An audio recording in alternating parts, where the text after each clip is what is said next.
வணக்கம். இன்னைக்கு ஒரு பருப்பு பொடி தான் நம்ம செய்ய போகிறோம். இது ஆந்திராவில் ரொம்ப ஸ்பெஷல். வாங்க எப்படி செய்யறதுன்னு பார்க்கலாம்.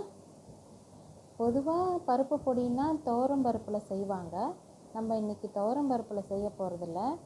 பொட்டுக்கடலையும் வேர்க்கடலையும் சேர்த்து தான் இதை செய்ய போகிறோம். நம்ம அதுக்காக 1 கப்பு பொட்டுக்கடலையும் 3/4 கப்பு வேர்க்கடலையும் எடுத்திருக்கோம். ஒரு 10-12 பூண்டு பல் உரித்து வச்சுருக்கோம். ஒரு 7 வரமிளகாய் எடுத்திருக்கேன். அவங்களுக்கு வேணுங்கிற காரத்துக்கு தகுந்த மாதிரி மிளகாயை கூட்டியோ குறைச்சியோ எடுத்துக்கலாம். இப்போ இந்த வேர்க்கடலையை வெறும் கடாயில் சேர்த்து வறுத்து தோல் நீக்கி சுத்தம் பண்ணி வச்சுக்கணும். இப்போ இந்த மிளகாய் மட்டும் கொஞ்சமாக எண்ணெய் சேர்த்து வறுத்து எடுத்துக்கணும். இந்த மிளகாய், பூண்டு, தேவையான அளவுக்கு உப்பு, இது 3ஐயும் ஒரு மிக்ஸி ஜாரில் சேர்த்து முதல்ல அரைச்சிக்கணும். இதோடு கூட இந்த பருப்புகளையும் சேர்த்து நம்ம அரைக்க போகிறோம். நான் சின்ன ஜாராக எடுத்துருக்கிறதுனால 2 தடவையாக அரைச்சிக்கிறேன்.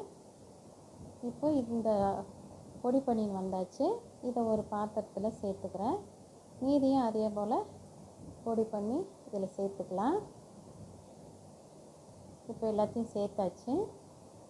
இந்த பொடி கலராக இருக்கிறதுக்காக வேண்டி கொஞ்சமாக காஷ்மீரி சில்லி பவுடர் இதில் போட்டுக்கிறேன்.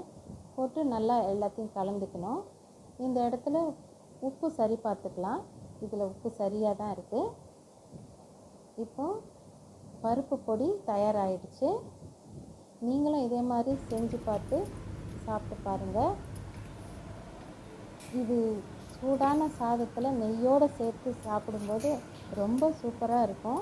நீங்கள் அவசியம் செஞ்சு சாப்பிட்டு பார்த்து எப்படி இருந்ததுன்னு கமெண்ட்டில் சொல்லுங்கள்.